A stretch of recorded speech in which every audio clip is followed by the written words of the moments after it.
हमको पैसे की जरूरत क्या है, हम क्या करेंगे इस पैसा? क्योंकि देखिए हमारे साथ हमारी एक आदत है, मैंने कभी राजनीति में भी स्वाभिमान गिरा के बात नहीं की। शंकर जी से सर प्रसाद वर्मा 1 एकड़ एक्स्ट्रा जमीन उसी प्लॉट में अपने एज एमडी खरीदे हैं, जिसका कहीं कोई पता नहीं। और आज खुल के बोल रहा हूँ, आपके चीफ मिनिस्टर अपना देखते रहेंगे। आज तक इस कैंपस में सब कोई आता है, 2 आदमी आज तक बिहार के नहीं है, नीतीश कुमार है, सुशील मोदी। आज दिल्ली हमको जितना रिस्पेक्ट देता है, आज कहिए आपके सामने फ़ोन करो होम मिनिस्टर को, तुरंत अपॉइंटमेंट मिल जाएगा। प्रधानमंत्री को फ़ोन कीजिए सर हमको मिलना है, तुरंत हमको मिल जाएगा। पॉलिटिकली हमने बीजेपी को खड़ा किया है, पालन पोषण किया है, जवान किया है। उसके बाद जब लॉबी ग्रुप आ गया पद पाने के लिए, वो सोच हमारी थी नहीं, हम ग्रुप बना नहीं सकते थे। जिस बच्चे को पाल पोस के बड़ा कीजिएगा, उसको कोई इस्तेमाल करने के लिए लड़का चुरा के ले जाए, तकलीफ होती है। शंकर जी की स्थिति उस समय क्या थी, बहुत दयनीय स्थिति थी उनकी। हमसे उन्होंने कहा कि 2000 रुपये दीजिए और सेकेंड हैंड गाड़ी लेके लड़कों को भाड़ा के लिए चला गया। सोसाइटी एक्ट में रजिस्ट्रेशन होगा ही नहीं जी, तो बिहार गवर्नमेंट एनओसी हमको नहीं देता, वो CBSE हमको मान्यता नहीं देता, और उसमें कहीं लाइन्स नहीं था। तो 1988 में जब उन्होंने बायलॉज चुरा ली है ओरिजिनल, हम आए तो उनसे चिट्ठी मांगा कि भाई ओरिजिनल बायलॉज का कहाँ है, हमको दीजिए, लोग मांग रहा है।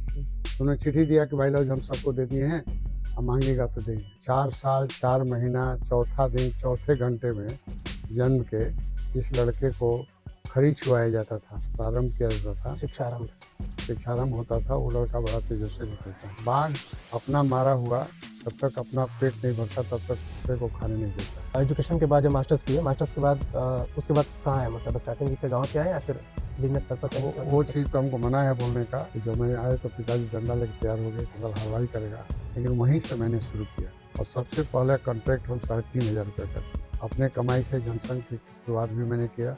10 लाख आदमी को मर्डर हुआ था उस समय पॉपुलेशन 3 से 4 करोड़ मुसलमानों का था।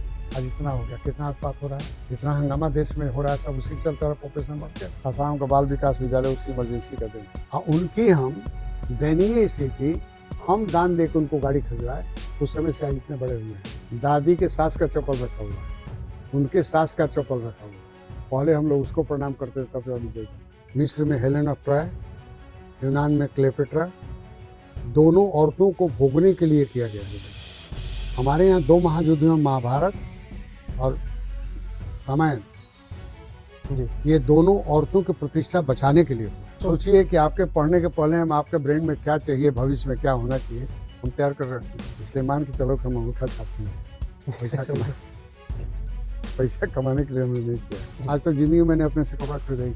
अच्छा जो दे देता वही खरीद देती है, वो खरीद देता, कोई आता है ना गिफ्ट रूप आता है जी, उसी कपड़ा खरीद। और अभी जो लड़के पढ़ाई करने जाते हैं, उनका एक ही ध्येय होता है कि हमको नौकरी पाना, किसी तरह हमको डिग्री चाहिए। जब हम डिग्री किसी को नहीं बताते थे तो सबको साधारण समझ के हमको तिरस्कृत करते थे। दूसरी चीज़ कि जब पिताजी हमारे साथ काफ़ी टसल में रहते थे, तो पिताजी को समझाने आया, बाबूजी से पूछे कि तुम क्या चाहते हो, तो पिताजी ने उदाहरण दिया कि कोई भी आदमी अपने मकान से बड़ा दूसरे का मकान नहीं देखना चाहता। तुम्हारा दुश्मन तुम्हारे बाप मिलेगा, क्योंकि वो सेटल है, तुम्हारा भाई मिलेगा। उनका था कि डॉक्टरवा हमको घरवे में आके देख ले। लेकिन वाइफ हमको चाय पीते समय कहती है, जी बाबूजी माई की बड़ी इच्छा थी, वो अस्पताल बन गया। ये सामने बिल्डिंग देख रहे हैं, मेडिकल कॉलेज के फ्रंट, वो हम मार्केट बना रहे थे। यूनियन के लीडर थे, बंजारी सीमेंट फैक्ट्री के, तो सस्ता सीमेंट आ जाता था। हमारी स्थिति दयनीय हो गई। 30 करोड़ घाटा गया आपका, मतलब घाटा गया। उसके बाद भी सब 1-2 जगह जमीन हुई था बिके, तो कहा हमसे कि गोपाल जी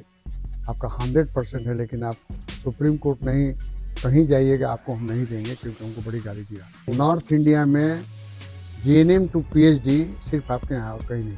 फार्मेसी में बी फार्मा नहीं, B pharm M and PhD, north India में सिर्फ आपके यहाँ। नमस्कार, आप देख रहे हैं इंडो थिंकर्स और मैं हूं अभिषेक पाठक। आज हमारे साथ जो शख्सियत मौजूद है, उनके बारे में शुरुआत इस वाक्य के साथ करना चाहूँगा कि वो अकेला चला और कारवां बनता गया। हमारे साथ अभी मौजूद हैं स्टूडियो में श्री गोपाल नारायण सिंह विश्वविद्यालय के कुलाधिपति श्री गोपाल नारायण सिंह जी। सर, आपका बहुत बहुत स्वागत है। धन्यवाद सर। इस पॉडकास्ट में हम जो शुरुआत करेंगे, आपके जीवन से शुरुआत करेंगे। बहुत लोग को आपके बारे में एक उत्सुकता रहती है कि सर का एजुकेशन कहाँ से हुआ, सर की शिक्षा दीक्षा कहाँ से हुई, तो सर उस बारे में स्टार्टिंग से लेकर सर बताएं कुछ। देखिए, हमारी प्राइमरी एजुकेशन जो है वो गांव में ही हुई है। और हमारी पाठशाला जो गुरुकुल की जो परंपराएं थी उसके अनुसार शुरू हुआ। जी। क्योंकि हमारे पूर्वजों का कहना था कि 4 साल 4 महीना चौथा दिन चौथे घंटे में जन्म के इस लड़के को खरी छुआया जाता था, प्रारंभ किया जाता था, शिक्षारंभ होता था, वो लड़का बड़ा तेजस्वी निकलता है। उसके दृष्टिकोण से मैं ननिहाल में था। हमारे ग्रैंडफादर यहाँ से गुरुजी को भेजे, वहीं हमारा खरी छुआया गया। यहाँ आने के बाद जो गुरुकुल की परंपरा जो भिक्षाटन करके पढ़ने की थी, उसी तरह की परंपरा से हमारी शुरुआत हुई। प्राइमरी स्कूल मेरा जमुहार करवंदिया में गुजरा। हाई स्कूल हम सासाराम में 2 साल पढ़े। उसके बाद मैट्रिक का परीक्षा, एडमिशन परीक्षा BHU का एनी बेसेंट कॉलेज कामाख्या में था, वहाँ से किए। इंटरमीडिएट हम उदय प्रताप कॉलेज से किए। और BA LLB और हायर एजुकेशन जितने हुए हैं समूचा यूनिवर्सिटी ऑफ इलाहाबाद से मैंने किया। सर, एक किस्सा हमको याद आता है कि एक बार संघ का गुरु दक्षिणा चल रहा था और कुछ गेस्ट बैठे हुए थे, तो मैं भी सर था उस जगह पे। सर, आप बचपन का एक किस्सा बताए थे कि एक बार आपके दादाजी उनके देहांत से 2-3 दिन पहले वो आपके गोद में लिए थे और सर पे ऐसे हाथ रख रहे थे और कुछ आपके माताजी को कुछ ऐसा बताए थे। वो घटना सर, वो क्या था, वो घटना क्या? देखिए, हमारे ग्रैंडफादर बाबू हीरा प्रसाद सिंह लगभग जोगी थे और उनको लगभग सिद्धि प्राप्त थी। वो कहीं क्या हो रहा है सब जानकारी होती थी और वो अपना प्राण त्याग कर रहे थे, जिसे ऋषि महर्षियों का होता है। उसी दृष्टिकोण से वो पद्मासन पर बैठ के अपना ध्यान मगन होकर प्राण छोड़ रहे थे। पिताजी हमारे बाहर चले गए थे और माँ आई उनका पैर छू कर प्रणाम करने, तो पैर ठंडा था उनका। माँ रोने लगी कि भाई आप पिताजी नहीं हैं। मैंने हमारे पिताजी नहीं हैं, कौन करेगा, आप चाह रहे हैं तो? क्योंकि कुछ नहीं, चिंता करो, उसको बुला रहा हूँ मैं, वो आ रहा है। वो बॉम्बे के लिए प्रस्थान कर गए थे। मोहनिया उनका ट्रेन पहुँच गया था, उसके बाद वापस हो गए, वहीं से रुक गई ट्रेन, क्योंकि शेड्यूल में ट्रेन रुकती नहीं थी। जी। यहाँ आने के बाद हमको बुलाया कि इसको बुलाओ। उन्होंने 3 मंत्र 4 मंत्र मुझको दिया। पहला चीज़ कि गरीब के हाय मत लेना, दोनों हाथ से फेंको, घटेगा नहीं। बाघ अपना मारा हुआ जब तक अपना पेट नहीं भरता तब तक दूसरे को खाने नहीं देता है। दूसरी चीज, बाघ स्वयं अपना रास्ता बनाता है। और कभी किसी के बारे में अगर भलाई नहीं करो तो बुराई भी मत सोचना। ये बेसिक हमारी एजुकेशन का जो लाइफ शुरुआत हुई, हमारे ग्रैंडफादर के इसी डायरेक्शन से हम आगे बढ़े। आज भी हम उसको फॉलो कर रहे हैं। उन सिद्धांतों का असर पड़ा आपके पूरे जीवन पे? उन्हीं के गाइडलाइन पर जो चलने का प्रभाव हुआ कि आज हम यहाँ तक पहुँच गए। उसी रास्ते पर, इससे बढ़िया तो कोई लेसन बचपन में दे ही नहीं सकता है। उन्होंने जो मार्गदर्शन दिया और ऋषि मुनि का आशीर्वाद था। उसके बाद MA में मैं पढ़ता था इलाहाबाद में। हमारे ग्रैंड मदर का समय आ गया जाने का, लेकिन उनको भी विल पावर इतनी थी कि ना हम थे पटना में गांव में, ना हमारे पिताजी गांव में थे। तो 1 हफ्ता 7:30 बजे सुबह उनको होश आता था और बुलाती थी। पिताजी को बोलती थी बाबू आइल हो। अच्छा, भोजपुरी में। तो 3 दिन तक उनको इंतजार किया उन्होंने। चौथा दिन जब पिताजी नहीं आए हमारे, तो चौथा दिन उन्होंने हमारी माँ से कहा कि बाबू आइल रे, मैंने हमको पोते को बुलाने लगे। अच्छा। मैं इलाहाबाद में था, तो ठीक उसी समय 0 रोड चौमानी है, 0 रोड का इलाहाबाद में, गंगा स्नान करने जा रहे थे, रिक्शा उलट गया। अच्छा। उसके बाद वहाँ से हम आगे नहीं, फिर वापस आ गए। और आने के बाद उनका कपड़ा उपड़ा बिछाना छाना ठीक ठाक करके गोदी में लेके सर बैठे, तो उन्होंने कहा कि बाबू आए रहे। हम के हाँ या, हम भोजपुरी में, जी। हाँ या हम आ गए हैं। बोलो क्या देश है? तो कहे कि बाबू एक चीज़ ध्यान देना, कभी भी किसी आदमी पर दिल से दुखी मत होना, क्योंकि उसका अहित हो जाएगा। उसके बाद दूसरा शब्द उन्होंने कहा कि बाबू पानी दो मुझको। उसके बाद मुंह में गंगा जल दिए, वो एक्सपायर कर। सर, ये एजुकेशन के बाद जब मास्टर्स किए, मास्टर्स के बाद उसके बाद कहाँ है, मतलब स्टार्टिंग पे गांव पे आए या फिर बिजनेस पर्पस या किसी और वो पर्पस? चीज़ तो हमको मना है बोलने का, डिग्री मत बताना, हमारे गुरुजी बताए थे। मैंने हायर डिग्री और बहुत अच्छे सर्विस में चले गए थे। 2 साल के बाद छोड़ के चले आए, बहुत लंबी कहानी है। उसके बाद मैंने 0 से शुरू किया। सबसे पहले जो हमारे घर खानदान में नहीं होता था वहीं शुरू किया मैं जी। खेती। अच्छा। जबकि जमींदार फैमिली में खेती को, जिसे हमारे पिताजी के हम अकेले थे, माँ बाप के हम अकेले लड़के थे, तो जब मैं आए तो पिताजी डंडा लेके तैयार हो गए कि साल हलवाई करेगा। लेकिन वहीं से मैंने शुरू किया और यही लेसन मैं अपने बच्चों को, जो हमारे कॉलेज में लड़के पढ़ रहे हैं, उनको वही लेसन मैं यहाँ देना चाहता हूँ कि जो व्यक्ति ज़मीन से चलेगा वो कभी धराशायी नहीं हो सकता है, उसका जड़ बहुत मजबूत होता है। एक चीज़ और था कि जो यूनिवर्सिटी ऑफ इलाहाबाद में जब हम पढ़ते थे जी।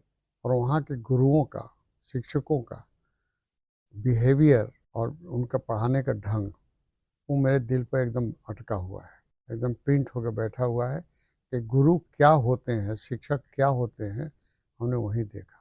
और वही परिस्थिति जब शिक्षण संस्था मैंने शुरू किया तो उसी को धीरे धीरे हम यहाँ लागू करना चाहते हैं शिक्षकों पर और लड़कों को भी। घर में खेती शुरू किए। आप लोग तजुब कीजिएगा कि खेती हम अपने बलबूते पर करते थे। 2 बार हमको कृषि पंडित की उपाधि मिली। जो पिताजी हमारे खेती के विरोधी थे, अब खेती के प्रो हो गए, कहे बाबू खेती में बड़ी इज्जत है, हमको दो, तुम जाओ। फिर मैंने, कल्पना नहीं कीजिएगा आप लोग, 3,850 रुपया माँ का दिया हुआ आशीर्वाद के रूप में, और सबसे पहले कॉन्ट्रैक्ट हम 3,500 रुपये का शुरू किया 1968 में। ये ठेकेदारी वाली जो ठेकेदारी लाइन पे चले, वहाँ से मैंने शुरू किया और पीछे मुड़ के नहीं देखा। वहाँ से आगे बढ़ते बढ़ते आगे चले गए। फिर हम पॉलिटिकल लाइन में जनसंघ का संगठन करता हुए अपने कमाई से जनसंघ की शुरुआत भी मैंने किया। ठेकेदारी करते थे, अपना व्यवसाय भी देखते थे और जनसंघ की शुरुआत भी करते थे। इसी बीच में माननीय बड़े बड़े लोगों से, पंडित दीनदयाल उपाध्याय हुआ, बड़े बड़े संगठनकर्ता से भेंट हुई। इस बीच में MLA हुए, ये तो हमारा 1977 में 77 में। उसके बाद हम लेबर फील्ड में गए। हम दत्तोपंत ठेंगड़ी जी सबसे बड़े दुनिया के लेबर फील्ड के विचारक थे, संघ से जुड़े थे। उनके साथ सहयोग हुआ। तो मैं खेती भी किए, बिजनेस भी करते थे, लेबर फील्ड में साथ साथ यूनियन के अध्यक्ष भी थे, और जनसंघ के शुरुआती दौर में जनसंघ को डेवलप करने में 16 साल में कोषाध्यक्ष रहा हूँ भारतीय जनता पार्टी। भारतीय जनता पार्टी के जनसंघ से। सर जैसे अभी तो पॉलिटिक्स पे हम लोग आएंगे, एक क्वेश्चन सर आ रहा है मन में कि स्टार्टिंग में आपने बताया कि मैं गुरुकुल परंपरा से पढ़ा हूँ, एक वो परंपरा ले लीजिए। उसके बाद आपका अपना एजुकेशन हुआ, जो भी ने बताया कि इलाहाबाद यूनिवर्सिटी में जो शिक्षक थे उनका विशेष स्नेह मिला और अलग तरह से वो पढ़ाते थे बच्चों को। और जो आज की शिक्षा प्रणाली है, मतलब आज का देख रहे हैं, इन तीनों को कैसे देख पाते हैं आप? मतलब क्या देखिए, दुख होता है सोचने में कि आजकल शिक्षा प्रणाली नाम की कोई चीज़ है ही नहीं। क्योंकि शिक्षक यहाँ नौकरी पाने के लिए आते हैं, पढ़ाने के लिए नहीं आते। क्योंकि पढ़ाने के लिए आते तो पढ़ के आते। और अभी जो लड़के पढ़ाई करने जाते हैं उनका एक ही ध्येय होता है कि हमको नौकरी पाना है, जी। किसी तरह हमको डिग्री चाहिए। तो आप लोग अपने लाइफ में अनुभव कीजिएगा कि जितने लोग हैं या तो जल्दी से चोरी करके पास करना चाहते हैं, जी। या पैरवी करके पास करना चाहते हैं, या किसी न किसी 2 नंबर का धंधा अपना के लोग डिग्री पाता है और PhD तक जाते हैं। जी। उनके दिमाग में ये नहीं आता है कि हम कम पढ़ लिख के PhD डिग्री ले लिए तो हम अगले जनरेशन को क्या पढ़ाएंगे। कि जब मैं नौकरी छोड़ के आया और पॉलिटिकल फील्ड में आया तो संघ के सबसे बड़े पदाधिकारी ने मुझसे 2 प्रॉमिस कराए जी। हाथ बढ़ा के, तुम अपनी डिग्री समाज में किसी को मत बताना, क्योंकि और कभी भी तुम अंग्रेजी शब्द का प्रयोग मत करना। तो मैंने कहा कि तब तो हमको जीने नहीं दीजिएगा। जी। कहेंगे तुमको जब हमारा स्थिति नहीं को मानेगा तो कहेंगे तुमको आज नहीं समझ में आ रहा है, तुमको बाद में समझ में आएगा। लेकिन आज हमको समझ में आ रहा है कि उन्होंने मुझको ज़मीन पर बैठा दिया, क्योंकि उन्होंने कहा कि तुमको फील्ड में जाने पर समाज के लोगों से जुड़ना पड़ेगा और तुम्हारी स्टेटस और डिग्री हाई करके देखेगा तो तुमको रेस्पेक्ट करेगा, तुम्हारे साथ जुड़ेगा नहीं। क्योंकि जनसंघ का शुरुआत कर रहा था, जनसंघ का प्रचार प्रसार था, 4 ही 5 ही हम लोग थे, और उसका परिणाम सामने आ गया कि आज पूरे बिहार के किसी जिले में कहीं भी चले जाइए, सब कोई संगठन के पुराने आदमी से लेकर नया सब जानता है, लोग सब रेस्पेक्ट करता है। इसलिए मैंने कहा कि जमीन पर चढ़ा जो बीज जलता है, सबसे छोटा बीज होता है, उसका सबसे विकराल पेड़ होता है। जी कि पिताजी हमको मान्यता नहीं देते थे। सबसे बड़े उस समय के वैज्ञानिक थे डॉक्टर सीवी रमन जी उनके क्लास फेलो थे डॉक्टर बलभद्र प्रसाद, हमारे यूनिवर्सिटी ऑफ इलाहाबाद के वाइस चांसलर थे। बाय द वे उनकी वाइफ हमारी माँ सहेली थी एक गांव की, उससे हमारा उनका मौसा का रिश्ता था। अच्छा जब हम डिग्री किसी को नहीं बताते थे तो सबको साधारण समझ के हमको तिरस्कृत करता था लोग, तो मैं घबरा के उनके पास गया। जी मैं इसलिए तुम लोग को बता रहा हूँ जी कि जो गुरु होता है उसका एक एक वाणी जीवन का रास्ता दिखाने वाला होता है, इसलिए कभी इसको मत भूलना। उन्होंने हमसे पूछा, डॉक्टर साहब हमको तो कोई पढ़ा लिखा मानता ही नहीं है, तो बड़ी डांट के बोले वो अच्छा कि हाँ तुम मूर्ख हो तो कौन तुमको मानेगा। तो हमारी मौसी जो हैं तलवार उठा के बोले कि जब आता है लड़का इसको डांटते हैं आप। तो कहने कैसे बताओ, हमसे पढ़ा लिखा तुम्हारे एरिया में कौन है? हम कि आपका तो डॉक्टर सीवी रमन के साथ दुनिया के सबसे बड़े विद्वानों में से आप हैं। क्या एंड्रॉयड जो दवाई होता है ना, जो सबसे ज़्यादा इस्तेमाल हुआ है, उन्हीं का याद किया हुआ था। तब उन्होंने जवाब दिया कि जब मैं तुमको पढ़ा लिखा मानता हूँ तो दूसरे किसकी चिंता करते हो, जाओ भागो यहाँ से। ये लेसन मिला। ये स्नेह तब इलाहाबाद में मिलता था, मतलब इलाहाबाद यूनिवर्सिटी में थे, रिटायर कर गए थे, हम भी घर में आके सेटल हो गए थे। उसके बीच की बात है, वो 40 फुट पाटलिपुत्र कॉलोनी पटना में रहते थे। दूसरी चीज़ कि जब पिताजी हमारे साथ काफ़ी टसल में रहते थे तो पिताजी को समझाने आए, बाबूजी से पूछे कि तुम क्या चाहते हो। तो पिताजी ने उदाहरण दिया कि कोई भी आदमी अपने मकान से बड़ा दूसरे का मकान नहीं देखना चाहता। अच्छा कोई भी आदमी अपने मकान से बड़ा सिर्फ मंदिर और मस्जिद को देखना चाहता है, दूसरे का मकान नहीं देखना चाहता। जी अपने बेटा से बड़ा दूसरे को नहीं देखना चाहता सिवाय अपने बेटे अपना को। बेटा प्रिय होता है।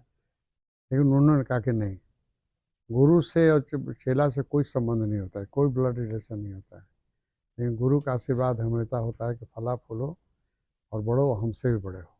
इसलिए उस हैसियत से मैं कह रहा हूँ कि इसको जो मैं कह दिया हूँ उसको करने दीजिए, हमारे डायरेक्शन में चल रहा है, आप रोकिए मत। सर आप इकलौते संतान थे अपने पिता के, तो हमेशा से रहता है, जैसे आपने बताया कि हम बहुत जगह वहाँ पे जो खासी नौकरी थी उसको छोड़ दिए, फिर घर पे कृषि की शुरुआत की है, तो एक जो रहता है कि बेटा का भविष्य को लेकर कि कुछ करेगा नहीं करेगा, ये द्वंद्व रहता था कि नहीं हमेशा पिता पुत्र में? देखिए जो भी मैं कर रहा हूँ एक भी हमारे अपने मन से नहीं, सब में कहीं ना कहीं हमारे गुरुओं का डायरेक्शन है, वो आज भी हम रिकॉल करके चलता हूँ। हमारे डॉक्टर प्रोफेसर सब दुनिया के सबसे बड़े अर्थशास्त्री डॉक्टर JK मेहता, उन्होंने दुनिया को एक नया दिशा दिया था वहाँ टेस्ट थ्योरी देकर। कॉन्वोकेशन एड्रेस में उन्होंने एक लेसन दिया कि आज के बाद तुम प्रैक्टिकल लाइफ से थ्योरेटिकल लाइफ में जा रहे हो, तुमको डेग डेग पर तुमको रोकने वाला दुश्मन मिलेगा। पहला तुम्हारा दुश्मन तुम्हारे बाप मिलेगा, क्योंकि वो सेटल है, तुम्हारा भाई मिलेगा। और जब तुम अपनी नई सिद्धांत बोलोगे तो कहेगा क्या है, काल जाओ पढ़ लिख के आए हो, तुमको क्या समझ, जाओ तुम नौकरी करो। इसलिए तुमको वहाँ संघर्ष करके तुमको ये प्रमाणित करना होगा कि हम जो पढ़ के आए हैं हम वो कर सकते हैं। मैंने उन्होंने अंग्रेजी में कहा कि will have to prove your ability that I will do it. जी और जब इसमें प्रमाणित हो जाएंगे तब तुमको समझ मानना शुरू करेगा। ये भी लेसन मैंने लिया है। इसलिए जितनी चीज़ें मैं आपको बता रहा हूँ मेरा अपना कुछ नहीं है, गुरुओं का आदेश है, गुरुओं का दृष्टिकोण था, उसी को मैं पालन कर रहा हूँ और उसी के चलते आज हम धीरे धीरे चलते आ रहे हैं। मैंने कभी किसी के निगेटिव सोचा नहीं। आपको विश्वास नहीं होगा जो आप लोग सोचते हैं कि मेडिकल कॉलेज बन गया, जी इसमें भी हमारी सोच नहीं है। हमारे पिताजी जब वहाँ बीमार होते थे, करीब 90 बरस के हो गए थे लोग, जब मैं उनको अस्पताल में ले जाता था तो उसमें बाबूजी यही कहते थे, बेटा वो अस्पताल बना दो। उनके इंटरेस्ट ये नहीं था कि अस्पताल मैंने हम समाज के लिए, उनका था कि डॉक्टरवा हमको घरों में आके देख लेगा। अच्छा। इतना ही उनकी सोच थी कि उनको डेयरी ले जाते, सुनील डॉक्टर के यहाँ जहाँ होता इलाज कराने के लिए जाते थे। बात आई गई, माँ भी जाते समय ही बोलती थी, भूल गए। पटना में एक दिन बैठे थे, काफ़ी भगवान की मर्जी से उन्हीं लोगों का आशीर्वाद से कुछ करने लायक हो गए थे। पॉलिटिकली हम काफ़ी एडवांस हो गए थे, मान प्रतिष्ठा बढ़ गई थी। एक दिन वाइफ हमको चाय पीते समय कहती है, जी बाबूजी माई की बड़ी इच्छा थी कि वो अस्पताल बन जाए।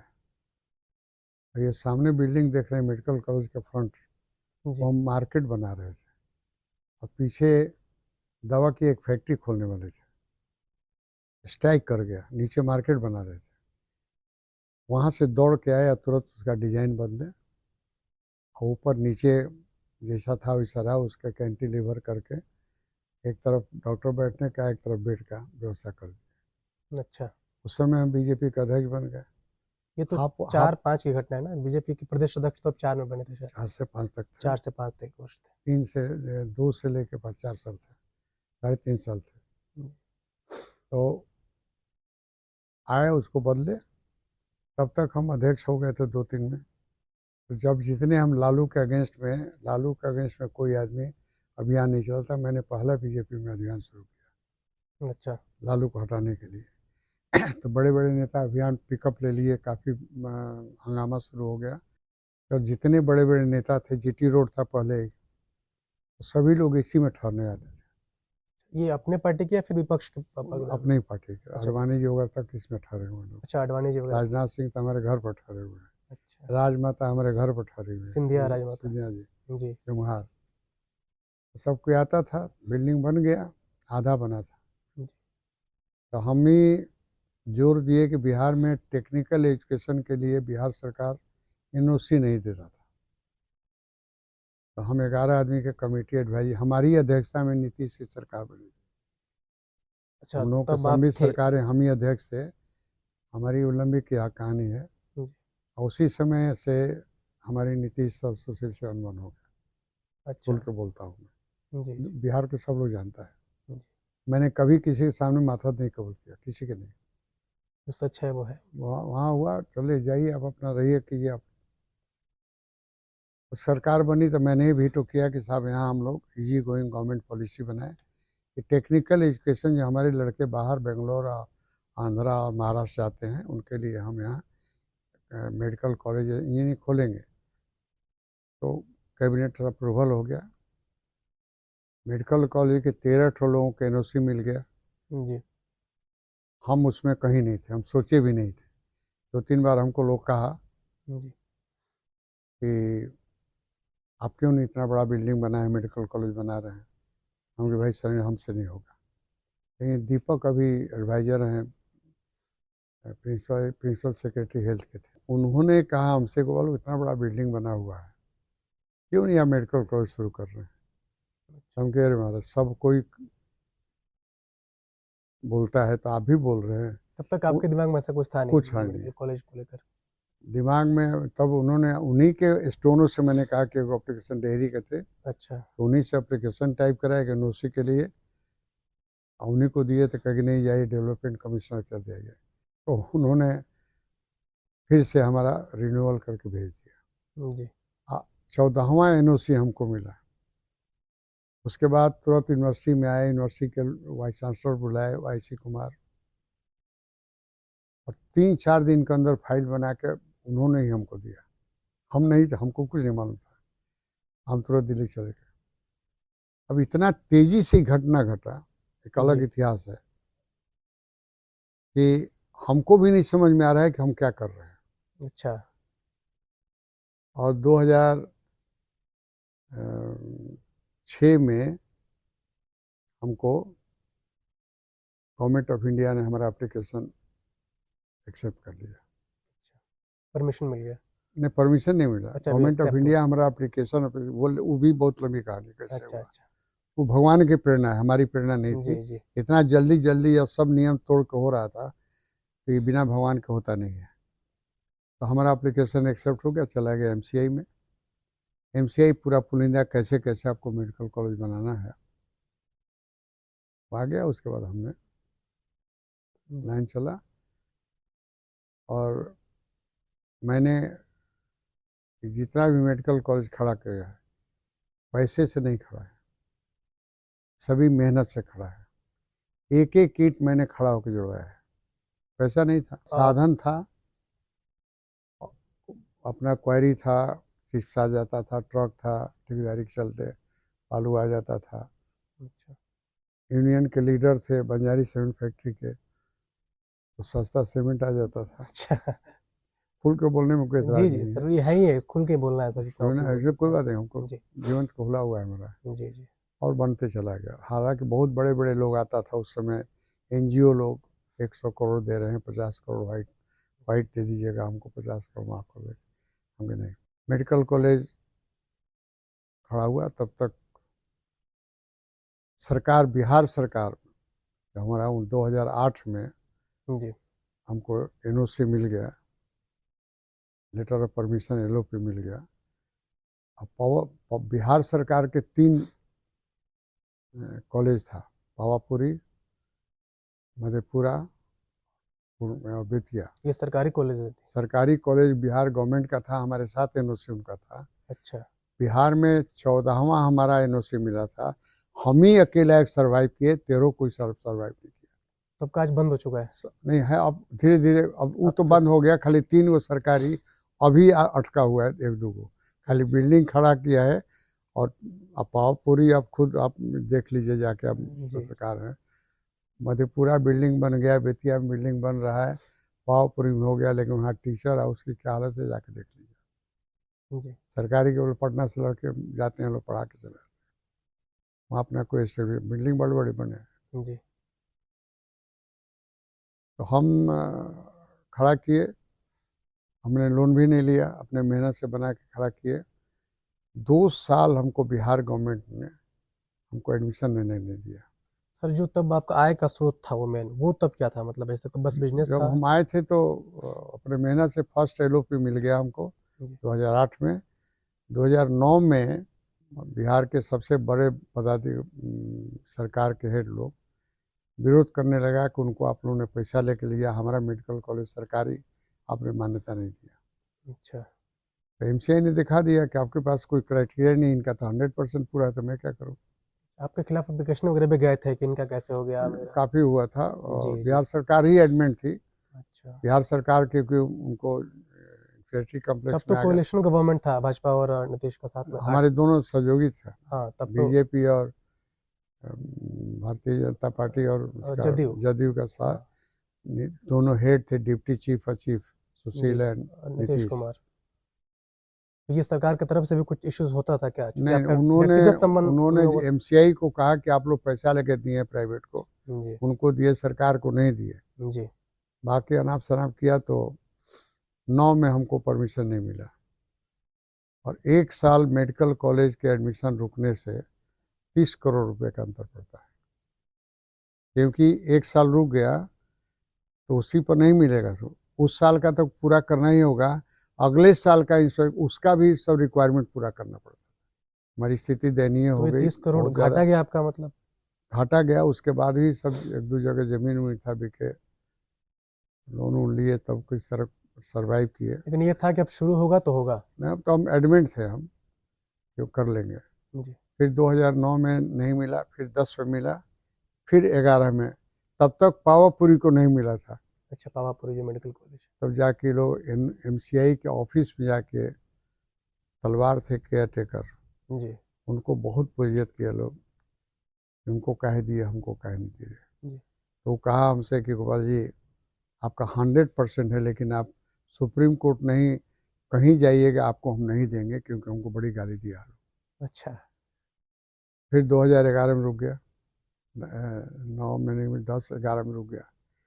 हमारी स्थिति दयनीय हो गई, लेकिन किसी तरह बहुत लंबी घटना है, पूरा कर लिए। इन बीच में आपका जो पॉलिटिकल करियर था वो कैसा था, मतलब साथ साथ चल रहे थे, साथ साथ चल रहे थे? क्योंकि देखिए हमारे साथ हमारी एक आदत है, मैंने कभी राजनीति में भी स्वाभिमान गिरा के बात नहीं किया। जी और आज खुल के बोल रहा हूँ, आपके चीफ मिनिस्टर अपना देखते रहेंगे। जी। आज तक इस कैंपस में सब कोई आता है, 2 आदमी आज तक बिहार के नहीं आए, नीतीश कुमार और सुशील मोदी। मैंने नहीं इन्वाइट किया, आप अपने घर रहिए। ये सर प्रश्न आदमी ऐसे बात करता है तो ये मैं इसलिए बोलता है बता रहा हूँ, कि खुल के बता रहा हूँ, जिसको जो नो करना हो करेगा। मैंने कभी स्वाभिमान गिरा के बाद, हम आप देख लीजिए कि बिहार में आपके यहाँ जब से हमारा यूनिवर्सिटी बना तब से सभी दिल्ली के टॉप मोस्ट लोग आ रहा है कन्वोकेशन जी में। बिल्कुल। बिहार में कहीं आप इतना बड़ा किसी यूनिवर्सिटी में कन्वोकेशन सिर्फ BHU में देखते हैं, दूसरी जगह कहीं नहीं देखते हैं। जी अभी 20-21 में आने वाले हैं रामनाथ कोविंद जी कन्वोकेशन के लिए। जी, पूर्व राष्ट्र। उसमें शायद आप लोगों को डिग्री नहीं मिला हुआ तो मिलेगा। जी 20-21 को आ गया है, दोनों दिन में कोई एक दिन होगा। हो सकता है कि अगले बार राष्ट्रपति आए, क्योंकि वहाँ हमारी छवि बहुत अच्छी है, बहुत इज्जत करता है लोग। सर, इसमें लोग बोलते हैं कि जैसे शुरुआत में जिस तरह एक भीष्म पितामह का आपका रूप रहा, क्योंकि जो लोग जानते हैं पार्टी में वो ऐसा बात करते हैं कि शुरुआत में अगर पार्टी कोई मतलब न्यू से खड़ा किया है कुछ लोगों ने तो इनमें आपका भी नाम होता है, लेकिन उसके अकॉर्डिंग जितना मान और सम्मान पार्टी में फिर जितना बृहद रूप मिलना चाहिए था वो कहीं ना कहीं आपको मिला नहीं। सम्मान तो पार्टी में है, पार्टी मतलब कार्यकर्ता। जी 10 को व्यक्ति मिनिस्टर बनते वो पार्टी नहीं होता है। आज दिल्ली हमको जितना रिस्पेक्ट देता है, आज कहिए आपके सामने फ़ोन करूँ इनको होम मिनिस्टर को, तुरंत अपॉइंटमेंट मिल जाएगा। प्रधानमंत्री को फ़ोन कीजिए सर हमको मिलना है, तुरंत हमको मिल जाएगा, क्योंकि सब साथ काम किए लोग। लेकिन हमारी एक आदत है कि हम गलत काम करते नहीं हैं, न करने में सहयोग करते हैं। हमारी इच्छा थी बिहार में राजनीति करने में, और जो एजुकेशन सिस्टम में हम आए कि बिहार के लड़कों की दयनीय स्थिति जो दूसरे प्रदेशों में मैंने देखा, वो मेरे दिल में खटका हुआ था कि हमारे बिहार के पैसे से दूसरा प्रदेश डेवलप कर रहा है, हम बिहारियों को अच्छी एजुकेशन नहीं दे सकते हैं। ये सोच के हम ये संस्था चलाए, इसीलिए ले रहे हैं। इसलिए याद होगा तुम लोग शुरू से पहले से रहोगे कि जितने उदंड लड़के हैं सबको हम मार के भगाए हैं, रेस्टिकेट किए हैं, सब कुछ किए हैं। जी हम उसको नहीं बर्दाश्त कर सकते हैं। ये मेरी सोच है, क्योंकि ये जो संस्था है बिहार के अच्छी एजुकेशन देने के लिए हम इसको खड़ा किए। मैंने पॉलिटिकली हमने बीजेपी को खड़ा किया है, ये बात तो है सर। पालन पोषण किया है, जवान किया है। उसके बाद जब लॉबी ग्रुप आ गया पद पाने के लिए, वो सोच हमारी थी नहीं, हम ग्रुप बना नहीं सकते थे। जिस बच्चे को पाल पोस के बड़ा कीजिएगा उसको कोई इस्तेमाल करने के लिए लड़का को चुरा के ले जाए, तकलीफ होती है, दुख होता है सर। दुख तो होता ही, आज भी होता है, और मैं खुल के बोलता भी हूँ सबके सामने। खैर छोड़िए, वो बीती चीज़ है, लेकिन हमारा जो लक्ष्य था बिहार को सुधारने का, कि बिहार को एक राजनीतिक पार्टी लेके बिहार की दिशा बदलेंगे हम लोग, नहीं पूरा हुआ। तो हमारी छोटी संस्था लेके हम चले आए। ये भी देखिए बिहार में नंबर 1 शिक्षा संस्था है, भी आप भी अपना खड़ा कर रहे हैं जी। ये स्टार्टअप का एक लाइन ही हुआ। बिल्कुल ये भी हमारी प्रेरणा है कि तो नौकरी मत मांगो, अपने से करो। हाँ सर, वो तो है। अगर ये आप नहीं सीखे रहते तो आपको इंस्पिरेशन नहीं मिलता है। बिल्कुल सोच यहाँ से है, इसलिए इस संस्था को शुरू। दूसरी चीज़ है कि मेडिकल कॉलेज हम मेहनत से खड़ा किए, हम कर्जा काट के नहीं खड़ा किया। इसलिए जो मेडिकल कॉलेज से पैसा आने लगा, डोनेशन वगैरह हो कुछ समय था जी। तो हमारे समय समस्या हुआ कि पैसा करेंगे क्या। आप मार किए होंगे आप लोग, हमारा पर्सनल खर्चा क्या है जी। दिन भर घूमते, रात को खाना खाने, दोपहर में खाना खाने। लड़कों का भी देख रहे हो, वो भी सब लड़का बहू सब लोग वही हैं। जी सर। क्या करेंगे पैसा। तब हम उसी पैसे को मेडिकल के लिए, पहले नर्सिंग की ज़रूरत था तो नर्सिंग शुरू किए, फार्मेसी उसको शुरू किए। उसी तरह से एक एक यूनिट हम खड़ा करते चले गए और उसको सुदृढ़ करते हुए चले गए। आज शायद आपको जानकारी हो, कभी बोले थे, आपको याद होगा नहीं, बिहार के नॉर्थ इंडिया में, बिहार पूरे देश में 7 गो 6 या 7 250 सीट के मेडिकल कॉलेज में का आपका है। जी सर, ये तो जानकारी नॉर्थ इंडिया में जीएनएम टू पीएचडी सिर्फ आपके यहाँ और कहीं नहीं है। नॉर्थ इंडिया 12 प्रदेशों में। फार्मेसी में डी फार्मा, बी फार्मा नहीं, pharm D, pharm M and PhD north India में सिर्फ आपके यहाँ है, लेकिन बिहार के लोगों की जानकारी नहीं है। ये सुविधा बिहार में 12 राज्य में कहीं नहीं मिलती। कहीं नहीं मिलेगा। उत्तर प्रदेश में नहीं है, बंगाल में नहीं है, आपको दिल्ली में नहीं है, मध्य प्रदेश में नहीं है, सब यहाँ है। अब यहाँ पर फार्मेसी और नर्सिंग हम टीचर प्रोड्यूस कर रहे हैं। हम अब जी। देखिए हमारे नर्सिंग का टीचर सब केरला के हैं, चेन्नई से है। हाँ, साउथ इंडिया से। क्या कि एमएससी और पीएचडी उधर होता था, यहाँ नहीं होता। अब यहाँ हम प्रोड्यूस करने लगे। अब यहाँ कोई भी खोल सकता है। इसलिए मिशन चाहिए, समाज के प्रति अपनी जिम्मेदारी महसूस करनी चाहिए, डिवोटी होनी चाहिए। शिक्षा का मतलब ये नहीं होता है कि अपना पेट भर रहा।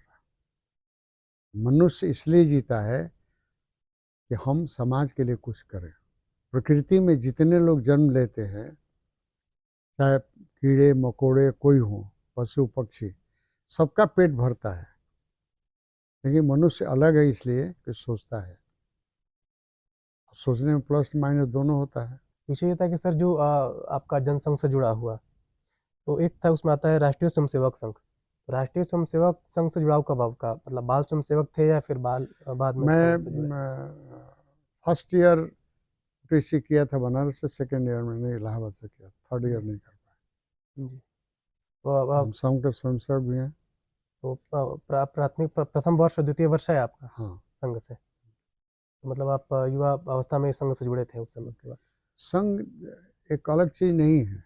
जी। संघ को समझने वाले बड़ा गलत समझते हैं। समझाया गया है लोगों को।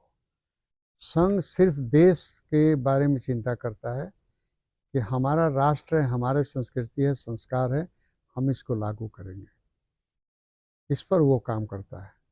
लेकिन जिस तरह से स्वतंत्रता प्राप्ति के बाद अब विदेशी आक्रमण हो रहे हैं और देश की सरकार, और आज तक आप देख रहे होंगे कि अलग अलग लोग कुर्सी प्राप्त करने के लिए देश को बेचने के लिए तैयार है, उसके विरोधी हैं। हम देश के प्रति वफादार हैं, अपने संस्कार और संस्कृति के प्रति वफादार हैं। सर संघ का कभी आपको लगता है सर कि पार्टी पे इन्फ्लुएंस रहता है ऐसा राष्ट्रीय स्वयंसेवक का? देखिए पार्टी के बारे में पॉलिटिकल उसने, देखिए अब इसका नई चीज छेड़ दिया, बहुत लंबा हो जाएगा। 1948 में संघ पर पंडित जवाहरलाल नेहरू ने बैन लगा दिया था। 47 में आपका 1 साल 1.5 साल बैन रहा, 2 साल। जब स्वतंत्रता प्राप्ति के बाद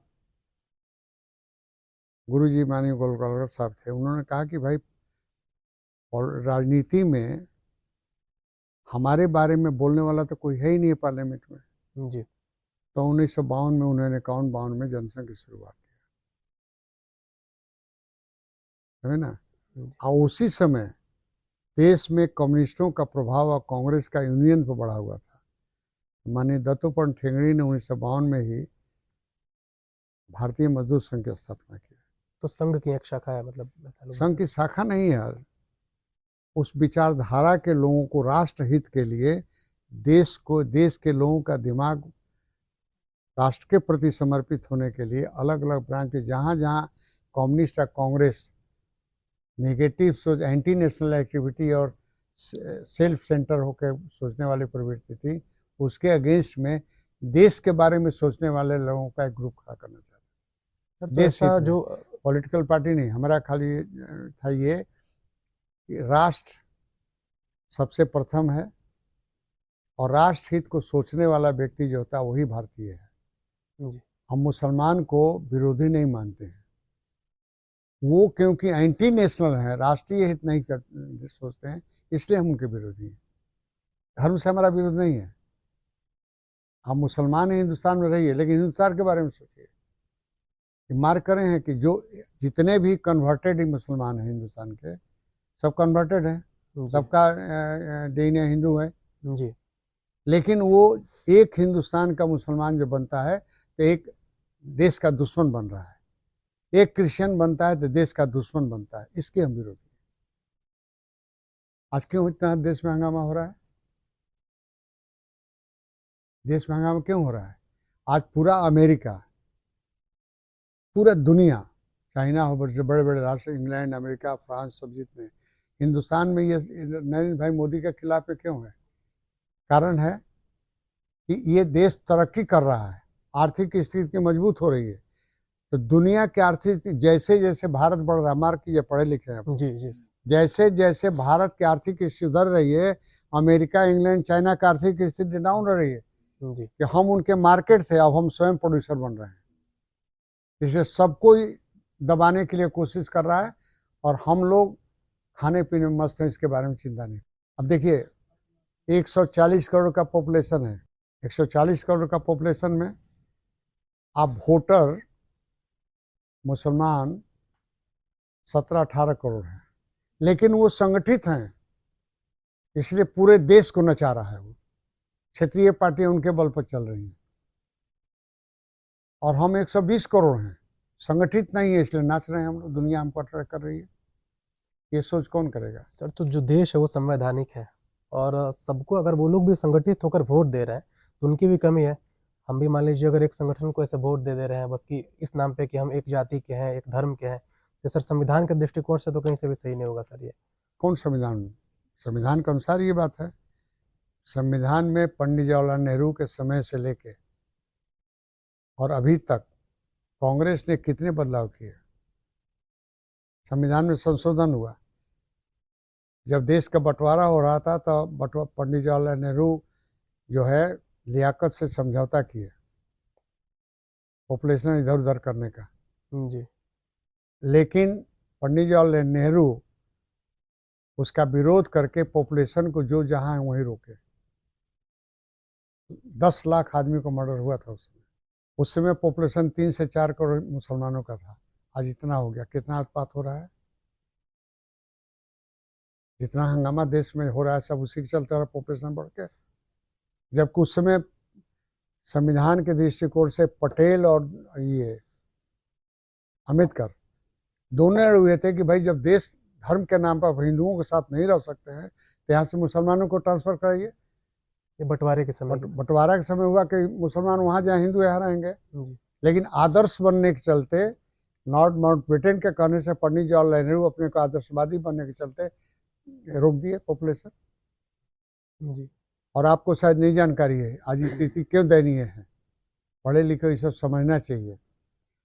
स्वतंत्रता प्राप्ति के बाद लगातार 5 साल 5 टर्म तक सिर्फ मुसलमान ही कृषि यहाँ पर शिक्षा मंत्री रहे हैं, मौलाना सबसे सब आइए। जी। और परिणाम क्या हुआ कि आपको जो हम लोगों की शिक्षा पद्धति जो बदलाव है उनका अलग कर दिया गया। मदरसा आप चलाइए, आप हिंदू कोड बिल लगाएं, मुस्लिम कोड बिल क्यों नहीं लगाए?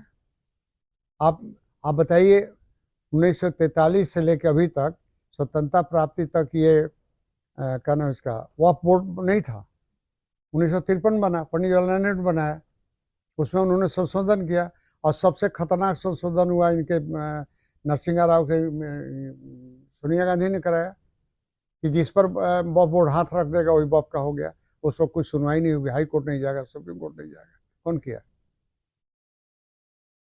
ये सब चीजें तुम लोगों को पढ़ाई नहीं जाती हैं जी। लेकिन ये सब घटनाएं हुई हैं। इसी को बदलने के लिए कि हम देश में स्वतंत्रता से रह सकें। अब आपको शायद नहीं जानकारी है कि मुस्लिम लीग का साथ देने वाले में उत्तर प्रदेश, बिहार के 75% मुसलमान थे। केरला विरोधी था, चाइना इथी विरोधी था, बंगाल विरोधी था, लेकिन ये 2 प्रदेश के मुसलमान थे। और बंटवारा होने के बाद यहाँ के मुसलमान गए ही नहीं। आप इनको जानते हैं, वकील थे, बहुत बड़े बैरिस्टर थे पटना में। जिन्ना जब रोक रहे थे मुसलमानों को, जाकर खुदाबख्श लाइब्रेरी बुक्स बंद हो गया था, वो उन्होंने, एडवोकेट ने लिखा है उसमें कि उन्होंने पूछा कि जिन्ना रोक क्यों रहे हो, तो उन्होंने जवाब दिया है, mind it, we have got an Islamic state, here minority will roll over the majority by virtue of vote. अच्छा, सबको रोक रहा हूँ, आज वही हो रहा है। हम लोग आदर्शवादी बने हुए हैं। सेकुलर सेकुलर शब्द कब आया मालूम है तुमको? संविधान में 1975 के पास संशोधन हुआ नहीं प्रस्तावना में। इमरजेंसी में इंदिरा गांधी ने बिना संशोधन बिना पार्लियामेंट के उसमें ऐड कर दिया। हाँ सर। इसीलिए प्रधानमंत्री अब की शब्द इस्तेमाल किए हैं कि सेकुलर शब्द का इस्तेमाल किए। सेकुलर संविधान मैंने बनने का अभी जो बदलाव आने की बात चल रही है। सर इसमें इमरजेंसी की जब बात आई है तो एक कालखंड आपके राजनीतिक जीवन में इमरजेंसी का भी आया होगा। हाँ सर वो दौर कभी उसकी छोटी सी सर किस्सा या फिर स्टोरी या फिर थोड़ा सा सर उसमें कुछ हो जाए तो। वो तो बहुत लंबी चीज हो, 1 घंटा लगेगा बोलने। कभी आप जेल वेल गए सर उसमें? नहीं, हम जेल गए थे, हमको नाना जी जेल से छोड़ा के लाए कि जितने जेल में जाने वाले हैं सबको परिवार की रक्षा तुम करो। वो भी बड़ी जिम्मेदारी होगी सर जाकर। बड़ी जिम्मेदारी नहीं, आप सोचिए कि 350 लोगों को हर एक महीना 19,000 रुपया हमको भेजना पड़ता था तो परिवार लोगों को चलाने के लिए। ये सब पैसा सर ये आपका अपना होता था फिर पार्टी से? आपको बता दूं, सासाराम का बाल विकास विद्यालय उसी इमरजेंसी का दिन है, वहीं ठहराते थे सबको। ये जो लायंस क्लब है? लायंस क्लब का नहीं है, तब लायंस क्लब नहीं हुआ था। तब लायंस क्लब से कुछ बनवासी था सर। अगर एक चूंकि लायंस क्लब का बात आया है तो ये पूरे शहर का, क्योंकि मैं भी सासाराम से आता हूँ सर, ये शहर का बड़ा ज्वलंत मुद्दा बना हुआ है। अभी कभी भी आप बात कीजिए लायंस क्लब वगैरह लोग तो वो अपने हिस्से की बात कहते हैं भाई हम यहाँ पे अच्छे हैं, या फिर ये जबरदस्ती वो अपने राजनीतिक वो हुक्म का कहिए कि प्रयोग करते हैं, या फिर जो हनक होता है उसका प्रयोग करके सारी चीज़ें पार्टी पॉलिटिक्स न्यायालय सब अपने पक्ष में कर लेते हैं। सर आपके मुँह से ऐसा कुछ सुन रहे हैं तो इसमें सर क्या सच क्या है? मतलब थोड़ा सा अगर किस्सा बताया कि मतलब ये जो आरोप आप उनके द्वारा कभी कभी लगाया जाता है। आप उनसे पूछिएगा सच्चाई। हो सकता है आपका पॉडकास्ट करने के बाद उनके पास जाएंगे तो उनसे पूछेंगे सर। 2 चीज पूछिएगा जी कि बाल विकास विद्यालय 1976 में बना जी इमरजेंसी के पीरियड में, और SN सिन्हा कलेक्टर थे जी, तब हुआ करते थे। हम अंडरग्राउंड काम करते थे, वो हमारे मददगार थे। उन्होंने एक टीला जो बाल विकास विद्यालय के सामने ऊपर टीला पर मकान है, ऊपर पर वही बाल विकास विद्यालय का ओरिजिनल जगह है। किसी कुछ नहीं था, मैंने ही ईंटा जोड़ जोड़ के बनाया था। बड़े बड़े लोगों को ही रात को ठहराते थे। तब वो शिक्षा के दृष्टिकोण से नहीं बना था। छोड़िए, फैक्ट्स में आ जाए जो कभी पूछिएगा। जी 2083 में हम लोगों ने सोसाइटी एक्ट का रजिस्ट्रेशन किया। 2083 में बाल विकास विद्यालय सासाराम के नाम से। जी 2084 में हमने NOC बिहार गवर्नमेंट से लिया। 2085 में NOC जो लिए 1985 में, 1983 में एप्लीकेशन दिए, और 1984 में हमको NOC मिला। 85 में हमने NOC लिया जी, और 86 में हमको सबका नाम बाल विकास विद्यालय सासाराम, रौजा रोड सासाराम, इसमें कहीं लाइन्स नहीं है। ये नामकरण हुआ शुरुआत में। यही नामकरण था ओरिजिनल। जी इसी पर सब बैंक अकाउंट खुला हुआ है, ऐसे ना।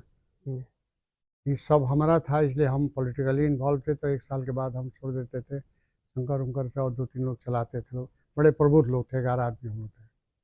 शंकर जी की स्थिति उस समय क्या थी?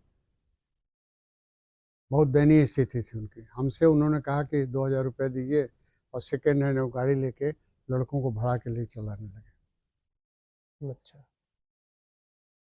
उसके बाद उन्होंने 2087-88 में MD बने, और ओरिजिनल बायोलॉज उन्होंने गायब कर दिया। 1987-88 हाँ के आसपास। 1986-87-88 में ये बायलॉज तभी बन गया था जब स्कूल का निर्माण हुआ था। बिना रजिस्ट्रेशन के, बिना बायोलॉज के सोसाइटी एक्ट में रजिस्ट्रेशन होगा ही नहीं। जी तो है। बिहार गवर्नमेंट NOC हमको नहीं देता, वो CBSE हमको मान्यता नहीं देता। जी, और उसमें कहीं लाइन्स नहीं था।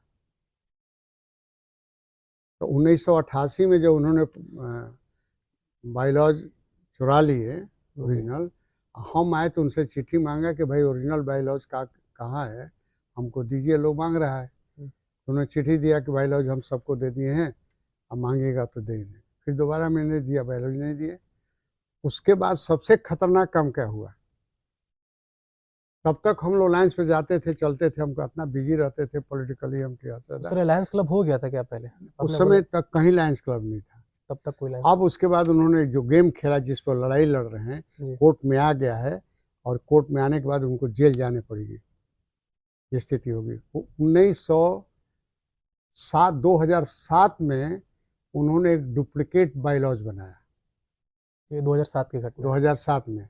उसमें बायलॉज में उन्होंने बाल विकास विद्यालय ब्रैकेट में लायंस स्पॉन्सर्ड लिखा, और उसमें एक क्लॉज में जोड़ दिए कि ये founder promoter, Lions club founder promoter होगा, जो 10,000 रुपया इनिशियल अमाउंट सपोर्ट करेगा। जी अब रही बात, सबसे बड़ी चीज सामने क्या है, 2007 में जो बायलॉज उन्होंने शुरू किया, तो हम लोग 11 आदमी का जो सिग्नेचर था 2083 में, जी उस समय धर्मपाल सिंह यहाँ सीओ थे, सासाराम 81 से लेकर 83 तक या 84 तक। उन्होंने हम लोग का 10 का सिग्नेचर वेरीफाई किया था सोसाइटी एक्ट। जी उस बायलॉज में जो इन्होंने शादी किया, उसमें 11 आदमी नहीं, 9 आदमियों का 10 का नाम था। बहुत जल्दी जल्दी हम लोग टाइप करके दिए थे, नज़दीक से हाथ से लिखा हुआ टाइप था। उसमें से 2 आदमी उस 2007 के पहले मर गए, उनका नाम उसमें है। जब ये दोबारा करवाएं तब जब दोबारा उन्होंने 2007 में दिया। अच्छा, और महिपाल सिंह जो सीओ थे 2083-81 में, उसने उस पर सर्टिफिकेट में वेरीफाई किया है। ये तो सर इसे झूठ हो बता रहा गया हूँ ना, और उसमें हमारा सिग्नेचर भी फॉल्स है, अच्छा और उसी में इन्होंने लायंस का जिक्र किया है, उसी का केस चल रहा है। अभी हाई कोर्ट में एक केस पहले चल रहा था, जी एक हमने रीट दिया, तो रीट कहा कि इस पर हम नहीं करेंगे सुनवाई, आप एथी में जाइए, क्या नाम है, आईजी के यहाँ या माने सक्षम अधिकारी के यहाँ जाइए जो इंक्वायरी करेगा, और उसके यहाँ अप्लाई हुआ है। एक रीट अभी बाकी है वो हाई कोर्ट में। ये जो एलिगेशन लगाते हैं और कि इसी मतलब ऐसा बीच में कुछ उन्होंने एक सुनी और चीज है, जी फजलगंज के यहाँ तो जमीन हमारा कंट्रोल था, किसी का नहीं था, जी करीब करीब करोड़ों रुपया बेईमानी किया वो। हमारे बायलॉज में एथी में आपको ऑडिट रिपोर्ट में लायंस क्लब एक बार 50,000 रुपया लिया, लोन नहीं दिया, एक बार 90,000 रुपया लिया, और रिकॉर्ड में है, सब जा रहा कोर्ट में गया है। उसके बाद जो प्लॉट 1 एकड़ 51 डिसमिल कितना है, ये शिव कॉलोनी में फजलगंज जो है, फजलगंज में, हाँ जो सुनिए, जी उसमें बाल विकास विद्यालय के पैसा लायंस क्लब के नाम से खरीदा, जी समझे ना, और कहा कि हम लायंस क्लब को डोनेट, पैसा हम स्कूल को डोनेट कर दिए। सभी अध्यक्षों ने लिखा भाई हम तो पैसा लायंस बाल विकास से लेकर खरीदे हैं। उसके बाद शंकर जी सिद्धेश्वर प्रसाद वर्मा 1 एकड़ एक्स्ट्रा जमीन उसी प्लॉट में अपने एज एमडी खरीदे हैं, जिसका कहीं कोई पता नहीं है, सब डॉक्यूमेंट कोर्ट में है। ये जो एमडी है उनका वो व्यक्तिगत पर्पज से जमीन का यूज होता है कि फिर वो स्कूल के जमीन है ये नहीं है, फजलगंज में जो जमीन वो भी 1 एकड़ 51 डिसमिल नहीं है, उसका पैसा मतलब ले लिया, गायब हो गया। अभी आने दीजिए, पर दर्द पर खुलेगा ना, अच्छा इसलिए उनको काहे भागे चले, आते काहे नहीं, हिम्मत काहे नहीं सामने। सर वो ये कभी उनका हम इंटरव्यू लेना चाहेंगे? नहीं, उनसे पूछिएगा कि ओरिजिनल डॉक्यूमेंट के बारे में गोपाल बाबू जिक्र कर रहे थे जो आपने गायब किया, जी और ये 2007 में आपने बायलॉज दिया, दोनों का सच्चाई क्या है। तो आज तक बेटा, जी अगर हम कहीं गलत होते, चाहे पॉलिटिकल लाइफ में या तुम्हारे सामने, जी तो कहीं ना कहीं तो भगवान हमको डैमेज करते। बिल्कुल तुम्हारे सामने मैं रखा हूँ, मेरी लाइवलीहुड क्या है, कभी लग्जरीज देखो हमको, नहीं सर हमको पैसे की जरूरत क्या है। रात को सोते हैं, घर में खाना खाते हैं, दोपहर में खाना खाते हैं, सवेरे चाय पी के घर से आते हैं। दोनों लड़कों को देख ही रहे, दोनों बहू है, दोनों हमारे देख रही, लड़कियां जी। 2-2 काम कर रही है, तो हमको पैसे की जरूरत क्या है, हम क्या करेंगे इस पैसा। और उनकी हम दयनीय स्थिति, हम दान देकर उनको गाड़ी खरीदवाए, उस समय से आज इतने बड़े हुए हैं, इसका प्रमाण है ना। सर बहुत लोग जैसे अब आपके व्यक्तिगत जीवन से भी थोड़ा सा प्रभावित रहते हैं, तो सर उसमें यह है कि आपकी अगर कोई दिनचर्या की बात करें कि सर वो दिनचर्या आपकी क्या होती है सुबह में, कुछ अभी योग प्राणायाम करते हैं कि नहीं? नहीं, कभी ऐसा देखो मैं देवी देवता धर्म सब कट्टर आदमी है, लेकिन हम पूजा सिर्फ साल में एक बार करते हैं दीपावली में, और व्रत हम सिर्फ एक बार रखते हैं जन्माष्टमी को, और कुछ नहीं। लेकिन एक एक देवी देवताओं के बारे में, उनके चारित्रिक, उनका वर्णन करूँगा, मैं तुमको बता दूंगा। पूरा ऋग वेद पढ़ा हूँ, चारों वेद पढ़ा हूँ, उपनिषद पढ़ा हूँ, समझना। इतिहास के तो बात छोड़ दो। तो पूजा पाठ बहुत ज्यादा घर पे नहीं होता है, मतलब देखिए सुबह उठते हैं दिनचर्या में? अब देखो पूजा क्या करें हम, छोटी चीज एक बताओ। अच्छा बताओ, हम लोग नवरात्रि चल रहा है, जी, तो किसकी पूजा करते हैं? देवी की, देवी नहीं, पूजा पूरा बोलो। दुर्गा माता। माँ दुर्गे। हाँ, दुर्गा। दो शब्द है, माँ दुर्गे, दोनों का अलग करो। दुर्गा शब्द का उच्चारण करो, दुर्गा दुर्गा दुर्गा। दुर्गा दुर्गा। तुम्हारे शरीर में कहीं बोध हुआ फिर मुंह दुर्गा दुर्गा चला? जी। अब एकदम अपने केंद्रित करो, लंबे शब्द का इस्तेमाल करो, माँ। माँ ऐसे लंबे हाँ, करके उसके बाद कुछ शरीर में कुछ हुआ, वाइब्रेशन हुआ सर। माँ शब्द निकलता है नाभि से, माँ। हम्म। अंगूठे से लेके चोटी तक पूरा शरीर झंकृत होता है। सृष्टि के केंद्र बिंदु माँ है। दुर्गा शक्ति है, दुर्ग राक्षस के मारने वाली दुर्गा है। जी। लेकिन वो दुर्गा तब तक पूर्ण नहीं होती जब तक उनके सामने माँ नहीं लगता है। आदि शक्ति जन्म देने वाली माँ है, जी। माँ दुर्गे। घर में माँ को गाली देंगे और पत्थर पूजे जाएंगे, क्या होगा? जी, बड़ा सर व्यवहारिक बात है इसमें तो आप सर। कभी हमारे घर पे जाना, पूजा घर में, हमारी माँ का बाबूजी का तो फोटो ही है, हमारी दादी का चप्पल रखा हुआ, दादी के सास का चप्पल रखा हुआ है, उनके सास का चप्पल रखा हुआ। पहले हम लोग उसको प्रणाम करते थे, तब अभी देवता। ये तो सर पितरों के प्रति श्रद्धा हुई सर। ये तो पितरों के प्रति श्रद्धा नहीं, सृष्टि के केंद्र बिंदु वो है। जी। सृष्टि की जन्मदाता और संचालन करता वही करती है। एक चीज और आपको बता दूं, पुरुष कष्ट नहीं सहता है, दुख नहीं बर्दाश्त करता है। भगवान ने जब पुरुषों का सृजन किया तो देखा कि कष्ट नहीं सहन करते, दुख नहीं सहन करते हैं। लेकिन दुनिया का जितना दुख दर्द सहन करने की क्षमता सिर्फ औरतों को है। जन्म से लेके मृत्यु तक सबसे ज्यादा कष्ट सहने की प्रवृत्ति औरतों को होती है,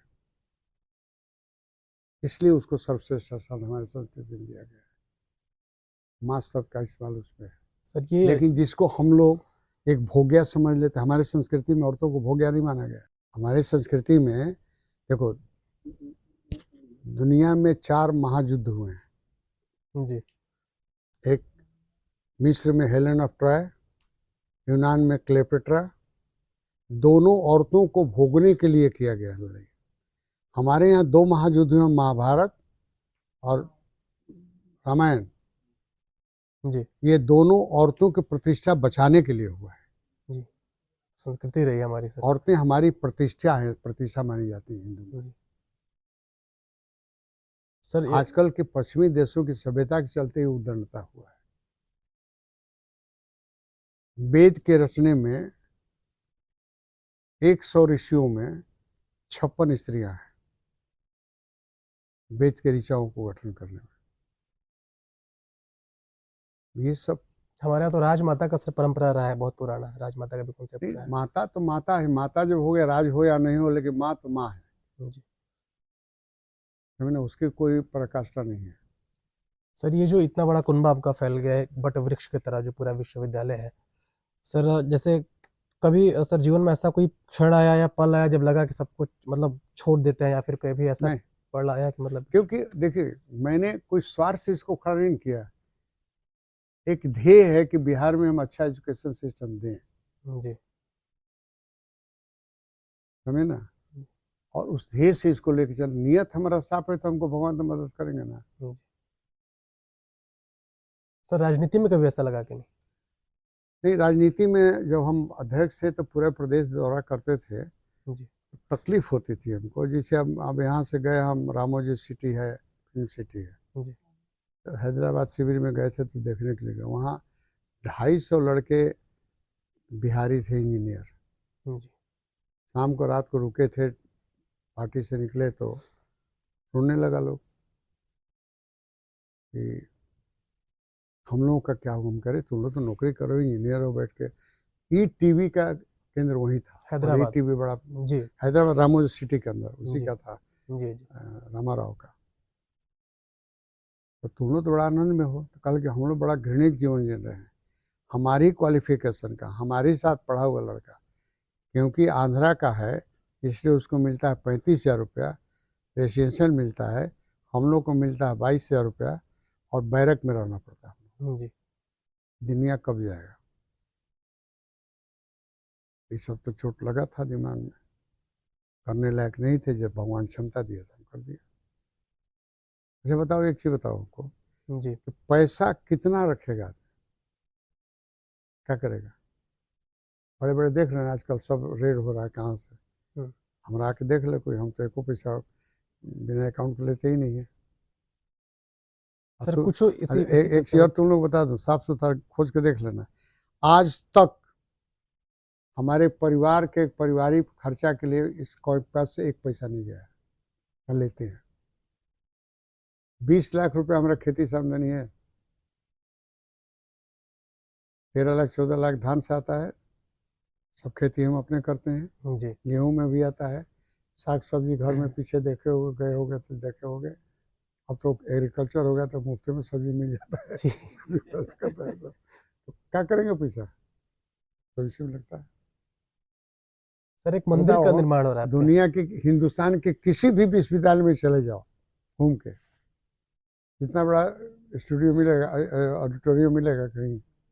नहीं। किसी मास कम्युनिकेशन चतुर्वेदी जी के यहाँ चले जाओ, इतना बढ़िया स्टूडियो तुमको नहीं मिलेगा। एक्सपेंडिचर तो है यहाँ ताकि नहीं, इसलिए कि लड़कों का एक माइंड ऐसा लगे गर्व से कि नहीं हम फड़ा संस्था में पढ़े हैं। साइकोलॉजिकली उनको इम्प्रूवमेंट होना चाहिए, साइकोलॉजिकली उनको गर्व होना चाहिए कि हम अच्छे संस्था से पढ़े हुए।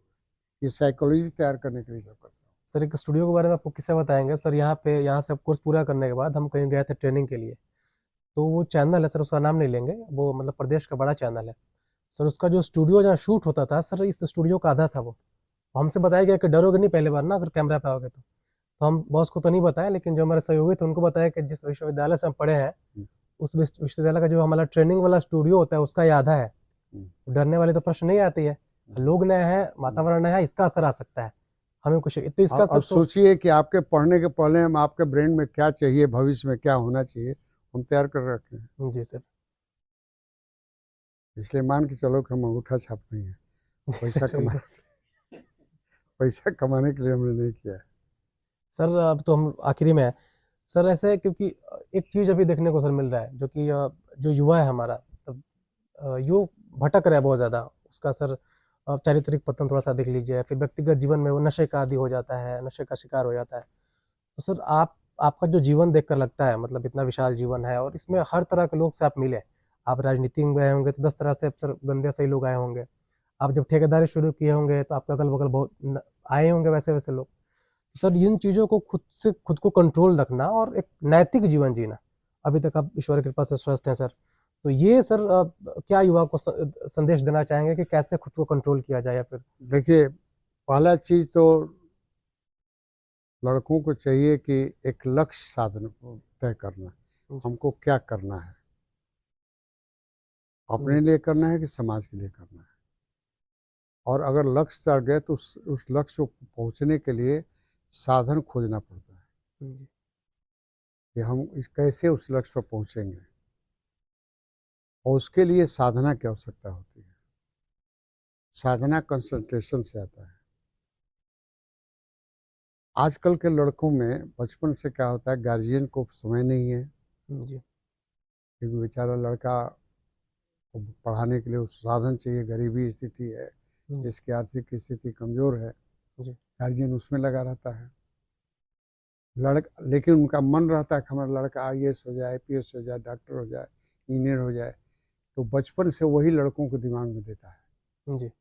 अब लड़के का मन बढ़ जाता है कि हम ये बनेंगे, वैसे करेंगे, ये पढ़ेंगे, लेकिन उसकी क्षमता डेवलप नहीं होती है। स्कूल का वातावरण प्राइमरी स्कूल का नहीं है, तो अब क्या होता है, कल्पना तो कर लिया वहाँ जाने का, जी। बेसिक स्ट्रक्चर पढ़ाई उस स्तर का उसको मिला नहीं, तो अब क्या होता है, कुछ जगह पर जाने के लिए गलत रास्ता, चोरी बेईमानी, जी। नकल करना, क्वेश्चन पेपर का दूसरे से माध्यम लिखवाना, जी। मैंने तरह के डर्टी एलिमेंट, नहीं तो फिर गार्जियन इन्वॉल्व होते हैं कि लड़के को 2 नंबर कम है, जरा पास कर दीजिए। जी। पैसा लेके टीचर्स जो है केयर से पढ़ाते नहीं हैं। टीचर्स भी जितना लड़कों को समय देना चाहिए वो देते नहीं हैं। तो लड़का क्या होता है, कल्पना करते करते वहाँ जाता है और उसकी इच्छा पूरी नहीं होती तो फ्रस्ट्रेशन आता है। जी। और जब फ्रस्ट्रेशन आता है तो आदमी टूट जाता है। आत्महत्याएं पे बढ़ तो रही हैं नहीं, सर। आत्महत्या नहीं है ना, उसके बाद गलत रास्ता, दारू पीना, गांजा पीना, फलाना ढहकाना, अपनी कल्पना को भूलने के लिए गलत लाइन पकड़ लेता है। ये साइकोलॉजी ट्रीटमेंट, इस तरह से आगे बढ़ना पड़ता है। तुमको बताऊँ बेटा, खुल के बताना बेटा, ध्यान मत देना तुम लोग। आज तक हम 200, 400, 800, 900 लेबर डील किए अकेले, जिसमें 150, 200 रेजा शिकार करती थी। आज तक हमने जिंदगी में कभी भी अपने रेजा पर कुदृष्टि हमने नहीं लिखा। जी। हंसी मजाक करते थे, चिढ़ाते उड़ाते थे, आज भी हम करते हैं, कभी कभी नए लड़कियों को बोल देते हैं। जी। नहीं, कुदृष्टि नहीं है। आज तक हमने कभी जिंदगी में दारू नहीं पिया, सिगरेट नहीं पिए, पान बीड़ी नहीं खाए, शौक नहीं हुआ। एक लक्ष्य है कि हमको समाज में क्या करना है, उस लक्ष्य पूर्ति के चारों तरफ अपने को डिवोटी में आज आप कर रहे हो। एक्चुअली हम सबसे बड़े खुश हैं तुम लोगों पर, कम से कम हमारा लड़का कुछ तो सोच रहा है। माने हम जो शिक्षा के लिए बनाए थे जी। उसमें तुम एक कड़ी जोड़ दिए हो। हम इंटरव्यू देने उन्हें नहीं आते, इतना खुल कर कभी बोलते नहीं हो। सर ये हमें विश्वास ही नहीं, जब आप परमिशन दे दिए तो विश्वास नहीं था कि सर सच में दे दिए क्या इंटरव्यू के लिए। तो इसलिए योगेश सर बताओ ना बोले कि इसलिए कि हम चाहते हैं कि तुम डेवलप करो। जी। मैं यहाँ तक करूँगा कि तुमको डेवलप करने में कोई चीज़ की मदद करोगे तो मैं पीछे लग रहूँगा तुमको। तुम चाहो तो इसी स्टूडियो का इस्तेमाल भी कर सकते हो। जी सर। क्या कि तुम जब यहाँ आओगे तो हमारे लड़के आएंगे तो भी तुम्हारे साथ कुछ सीखेंगे, जी। हमको कुछ नहीं मिलेगा। लेकिन ये सोच हमारी है, इसलिए कि आने वाले लड़के जो हमारे मास कम्युनिकेशन में, वो तुम्हारा ये सब देख के कुछ उनकी भी योग्यता बढ़ेगी। जी सर। सर अंतिम में कुछ आपसे क्वेश्चन किए जाएंगे सर, जैसे आपको किसी एक का नाम उसमें लेना होगा सर आपको। कुछ क्वेश्चन है हमारे पास सर। वेज या नॉन वेज, क्या क्या खाना पसंद करते हैं? दोनों खाते हैं। अच्छा। अच्छा, ब्रांडेड क्लॉथ्स या फिर लोकल क्लॉथ्स, मतलब ब्रांड पे या फिर जो मिल जाता हो। कोई ऐसा वो नहीं है कि हमको यही पहनना है? कोई नहीं। अच्छा सर। अच्छा, एक चीज और बता दूं, जी। आज तक जिंदगी में मैंने अपने से कपड़ा खरीदा ही नहीं। अच्छा। जो दे देता वाइफ खरीद देती है, वो खरीद देता है। कोई गेस्ट आता है ना, गिफ्ट उफ्ट आता है, जी जी। उसी कपड़ा पहनते हैं। और कोई कपड़े के बहुत शौक नहीं है सर? हमको खरीदे ही नहीं हम तो। ये सर शुरू में भी नहीं था या फिर शुरू से ही हमारा कि वही ये है। उम्र का ये है कि और भाई चलो? यूनिवर्सिटी ऑफ इलाहाबाद का जो स्तर था, IAS IPS बनते थे, हम भी उसमें एक थे, तब तो नहीं थे। ये शुरू से सामान्य एक चीज बता तुमको, आज तक हमारा कोई हैबिट बना ही नहीं, किसी चीज की आदत नहीं है हमको। कोई एडिक्शन नहीं लगा कि यही करना है? खाली इतना सवेरे करते हैं। हमारी दिनचर्या तुमको बता दो, सवेरे हम 5:30, 5 बजे जग जाते हैं। जी। 5:30 बजे मुंह धो के दाढ़ी उड़ी बना के उसके बाद बाहर बैठ जाते हैं बैठकर में, तो 2, 4, 5, 10 गुतिया लोग आता है, कब सड़क का होता है, चाय वो पीते हैं हम लोग, फिर चले आते हैं। 8 बजे तैयार होते हैं, 8 बजे वहाँ निकलते हैं, यहाँ चले जाते हैं। जब ये नहीं था तो हमारा शेड्यूल फिक्स था। सवेरे 5 बजे निकलते थे, लुंगी कुर्ता पहने, और वहाँ से आते थे। पूरा खेत हम और पैदल घूमते थे। 50 बीघे सब जब खेती करते थे जी। पूरा और घूमते थे। फिर जहाँ मेडिकल कॉलेज देख रहे हो ना, जी। पोटगो को बगल में 2 बोरिंग था, वहाँ वहीं बैठते थे। किसान चारों तरफ के आते थे, उनके साथ बैठ के को दुकान खड़ा करा दिए थे, अच्छा चाय पीते थे, चाय पी के पैदल फिर उसी लुंगी पहने गांव में। जी तो गांव में जब पता चलता था कि इनसे झगड़ा उनसे झगड़ा है, जी तो जो मेन झगड़ा वाले थे उन्हीं क्या बैठ जाते थे। अच्छा अब फिर जिससे झगड़ा होता उसको बुलवाते थे, जी दोनों में सुलह कराते थे, फिर चले जाते थे 8 बजे घर पर। तैयार हुआ होके 8:30 बजे निकलते थे, 8:30 बजे क्वारी में गए, 9:30 बजे तक क्वारी में रहते थे। जी लेबर फील्ड में क्या है, किसी मुझसे दिक्कत है क्या नहीं, और हफ्ता में एक दिन हम तब क्वारी कहाँ हुआ करता था सर? करवनिया अमृत तालाब के बगल में पहाड़ है, वही अच्छा, जब माइंस का काम चलता था। वो पत्थर का काम, वहाँ जाते थे। तो हमारी एक आदत है, लेबर को हम बहुत ज़्यादा प्रेफर करते हैं। अच्छा आज तक हम लेबर को एक थप्पड़ मारे हैं ना कड़ा बोले हैं, गुस्सा करते हैं जरूर, डांटते हैं जरूर, नहीं बोले नहीं है। क्योंकि हमारे दादा जो बोले ना, लेबर को लक्ष्मी मानते हैं हम लोग, वही कमाता है हम खाते हैं। जी लक्ष्मी का निरादर नहीं करना चाहिए, ये सोच है हमारे शास्त्रों का। उसके बाद वहाँ से गए, कभी कभी जाके पहाड़ में हम बाहर खड़े हो जाते थे। तो जब लेबर सब काम अपना कर रहा है कोई बात नहीं है, जब हम खड़ा होते थे 15 मिनट, एक लेबर वहाँ से उठा वहाँ चला गया, एक ठो उधर गया वहाँ गया, तो मेरे दिमाग में आया कि कुछ जरूर कुछ गड़बड़ है। अच्छा हम जोर से बोलते थे मैनेजर को, ये शाम को तुम्हारे आएंगे खाना बनाना हमारा। अच्छा और लेबर सुन लेता था सब। शाम को पहुँचते थे, हाथा के बाहर लेबर मुंशी लोग को खूब गाली दे दारू पी के। अच्छा तो तुम मुंशी आओ, चोर हो तो रही बेईमान हो तो मुंशी आओ। हम कह रहे सुन इधर आओ ना ना, वो हम तोरा से बात करे लायक ना हो। हम का हो गया, और तुम जानता है हम क्या हो गया, हमको सब सभी ना। तो खूब सामने बाहर रहता था में, खूब मुंशी लोग डांटते थे, बदमाशी करेंगे, मारेंगे तुमको, निकाल बाहर करेंगे। जी तो हम चले जाते थे। सवेरे उठ के मुंशी लोगों को खातिर करता था, देख देख तरह बबुआ तो डटवैलू ना, कल निकलवा दे वो नौकरी से, हमारा डट लेता। लेबर इतना खुश रहता था। ये शाम का खाना बनाना इशारा होता था कि देख लो। हाँ, हम उनको बोल देते थे हम आ रहे हैं, तो तैयार रहता था। जी। दारू पी कर डरे तो कौन आता नहीं था, तो दारू पी के बोलता था सब, कही यार ये नेचर से है। और ये सर घूमना पसंद है कि नहीं, कहीं कि बाहर चले गए हैं? देखो, जब हमने 0 से शुरू किया जी तो अपने को इस लेवल पर लाने के बाद जी तक मैंने कभी कोई प्रवास नहीं किया, कोई घुमौकर के हमारा शौक नहीं हुआ। हम यहाँ घूम जाए वहाँ घूम जाए से। जब हम काफ़ी कंप्लीट हो गए जी और हम मेरे पास समय आने लगा, सब काम फंक्शन चलने लगा, तो मार्क किए हो गए कि हम अकेले नहीं घूमते हैं, अपना पूरा परिवार, माने जैसे कबार सुअर का बगार होता है ना, जी माने नाती पोता भाई बंधु जितना हमारे दोनों लड़के बहू जी लड़की नाती सबको लेके प्रवास, जैसे कम्बोडिया गए पूरा जी लेके गए, थाईलैंड को पूरा लेके गए, अभी मॉरिशस की बात हो रही है, सबको तैयार है, और वो लोग लगा रहता है। जी देश में जितना भी देश का भ्रमण हुआ सबकी, हम जब स्टैंडिंग कमेटी के थे, जी मीटिंग होता था, अकेले हम नहीं जाते, वाइफ साथ, 1 मिनट वाइफ को नहीं छोड़े। स्टैंडिंग कमेटी की मीटिंग इतना हाई लेवल होता था, जी को MP या सभी यूनिवर्सिटी के लोगों को बुलाया जाता था, वहाँ पर वो अपना होटल में रहते थे, हम मीटिंग करते थे, मीटिंग करने के बाद आते थे, उनको शाम को जहाँ जहाँ जाना होता था उनको साथ लेके। सर पॉलिटिक्स और एजुकेशन। जो एजुकेटेड होगा वो स्वस्थ राजनीति करेगा। जी मैं एक डॉक्टर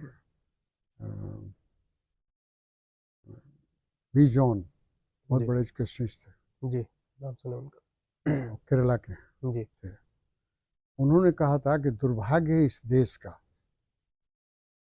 कि जहाँ शिक्षित लोगों को होना चाहिए जी वहाँ अशिक्षित हो रहे हैं, और जहाँ शिक्षा की बढ़ोतरी होनी चाहिए वहाँ राजनीति हो रही है। बहुत बड़ी बात कह दी उन्होंने। अभी से समझ है, मतलब जी राजनीति, यूनिवर्सिटी में राजनीति हो रही है, जी और जहाँ पार्लियामेंट है वहाँ अशिक्षित लोग जा रहे हैं, जी इसे समझ लो। बहुत अच्छी कड़ी रही सर ये तो। सर बहुत बहुत धन्यवाद सर, अपने बिजी शेड्यूल में आपने टाइम निकाला सर। ये थे गोपाल नारायण सिंह विश्वविद्यालय के कुलाधिपति श्री गोपाल नारायण सिंह जी। अगली कड़ी में किसी और बड़े शख्सियत को लेकर आपके समक्ष हाजिर होंगे। धन्यवाद।